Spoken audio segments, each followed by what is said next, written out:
تازه د واخان د لارې په اړه تازه او نوی خبره د افغان نیوز قدرمن لیدونکو پام وکړئ د نن ورځې تازه او مهم خبر ته د واخان لارې جوړېدو عملی کار پیل شوی دی.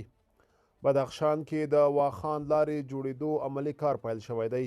د سرپرست حکومت ویان وایي چې د هیواد اقتصادي اړیکو پراختیا لپاره اوسمهال د واخان لارې جوړېدو کار عملا پیل شوی دی.